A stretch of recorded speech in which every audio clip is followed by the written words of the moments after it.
দোস্ত নমস্কার। এই যে জমিটা আপনারা সকলে দেখছেন, এই জমিটা আমাদের ব্রাইট ফিউচারে হিউমিক কম্বিনেশন স্প্রেডার দিয়ে এটাকে তৈরি করা হয়েছে। যেটা দেখতে পাচ্ছেন আপনারা সকলেই, খুব সুন্দর একটা গাছ, মাটির সেরা গাছ বললেই চলে। আর এইটা হচ্ছে তার পাশের জমি, যেটা নর্মাল রাসায়নিক দিয়ে তৈরি করছে। দেখুন কতটা গ্যাপ, কতটা আর তার পাশেই হচ্ছে আমাদের এইটা হচ্ছে হিউমিক কম্বিনেশন স্প্রেডার দিয়ে এটাকে ধানটাকে করা হচ্ছে, আমাদের তৈরি করা হচ্ছে। তো এখানে আমাদের যে ভদ্রলোকের সাথে আমরা পরিচয় হয়েছিলাম, ওনার নাম হচ্ছে আপনার মলয় কুমার দে স্যার। তো উনি খুব সন্তুষ্ট আছে। আমি ওনার সাথে একটু কথা বলাচ্ছি, আপনারা একটু করুন। ইনি হচ্ছে এই মলয় কুমার স্যার। স্যার আপনি একটু বলুন, আপনি কেমন অনুভব করছেন প্রোডাক্টটা দেওয়ার পরে? ব্রাইট ফিউচারে হিউমিক কম্বিনেশন আপনি যে দিয়েছেন, কি অনুভব করছেন স্যার? আপনি সারা মাঠের জন্য বলবেন প্লিজ একটু। তো আমি বিষয়টা জানতাম না, জানার পরে তো স্যারের সাথে কথা হলো, স্যার বললেন যে দিয়েতে। তো আমি নিরন চাপানের সাথে দিয়েছিলাম। নিরন চাপানে যেটা আপনার রাসায়নিক সার দেওয়া হয়, তার সাথে হিউমিক যে বলটা ওটা দিয়েছিলাম প্রতি একরে, 2.5 বিঘেতে 2 কিলো হিসাবে ছড়িয়ে দিয়েছিলাম। তো দেখে মনে হয়েছিল বলটা হয়তো কোথাও কেমন একটা পড়বে, বিশ্বাসই হয়নি যে এত গুণ আছে। হ্যাঁ, তো সেটা ছড়িয়ে দিয়েছিলাম, দেখার পরেতে প্রথমে যখন রাসায়নিক মাজরা স্প্রে করলাম, তার সাথে ওই সাথে মিশিয়ে দিয়েছিলাম হিউমিক কম্বিনেশনটা 30 ml করে পার ব্যারেল, 15 লিটার জলে।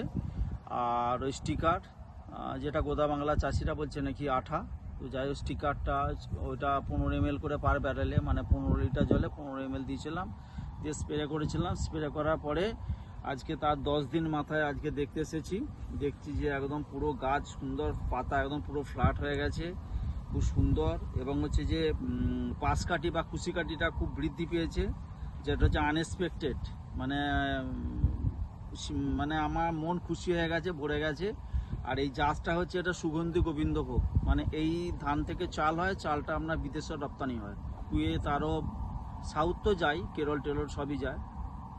তো এইটা খুব মন ভরে গেছে।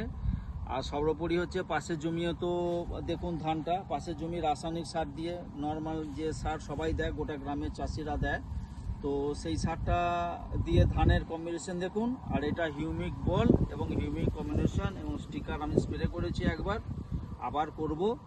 তো তার দুটো ধানের পার্থক্য দেখুন, আপনারাই বুঝতে পারবেন যে কি পার্থক্যটা।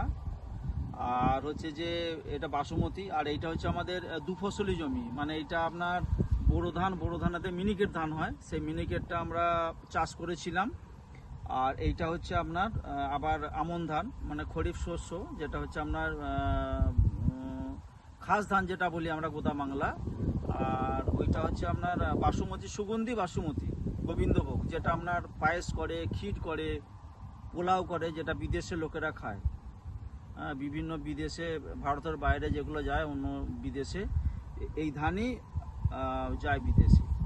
তো দেখুন, আপনাদের ভালো লাগবে। তো আমি সকল চাষিকে আমি বলবো, অনুরোধ করব যে এটা দিয়ে অন্তত ঠকুন। আপনারা তো বিভিন্ন রকমের পিজিআর দেন, বিভিন্ন রকমের অনুখাদ্য দেন, বিভিন্ন রকমের সার প্রয়োগ করেন।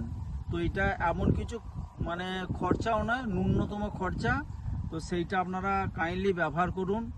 আর এখন হয়তো ভাববেন যে বলটা দেওয়া যাবে না, তো আপনারা দয়া করে এখন হিউমিক কম্বিনেশনটা আপনি ইউজ করুন, ব্যবহার করুন, স্প্রে করে দেখুন আপনার গাছ কত সুন্দর হেলদি হবে, সুন্দর হবে। মনে হচ্ছে যেন গাছ আমার হাসছে, বাচ্চা শিশুর মতো হাসছে। তো পাতা একদম পরিষ্কার পাতা। আর আপনারা প্রত্যেকে দেখতে পাবেন যে কত সুন্দর আপনার পাশকাঠি, কত সুন্দর বৃদ্ধি হয়েছে। এইগুলো আগে লক্ষণীয় বিষয়, কত সুন্দর পাশকাঠি হয়েছে। 20-22টার উপর পাশকাঠি, এখনও সময় আছে পাশকাঠি বাড়ার। তো খুবই ভালো লেগেছে, আমি খুবই আনন্দিত। এবার দেখা যাক কি হয়। তো সকলে আপনারা শুনলেন দাদার মুখে, দাদা খুব সন্তুষ্ট, খুব খুশি, কারণ এরকম চাষ উনি আগে কোনো সময় করতে পারেনি। এবং নিজে আপনারা সকলে দেখতে পাচ্ছেন, যে আপনারা নিজেরাই দেখতে পাচ্ছেন এই ধানের গোছটা কেমন, ধানের বৃদ্ধিটা কেমন। আর এই পাশের জমিতেই আছে একটা, যেটা সেম ধান, সেম জিনিস, বাট এখানে রাসায়নিক দিয়ে চাষ করেছে। এখানে ব্রাইট ফিউচারে কোনো প্রোডাক্ট দেওয়া হয়নি। এখানকার পরিস্থিতিটা আপনারা সকলে দেখতে পাচ্ছেন। আর এইটা হচ্ছে আমাদের ব্রাইট ফিউচারের প্রোডাক্ট দিয়ে চাষ করা হচ্ছে। Thank you so much sir.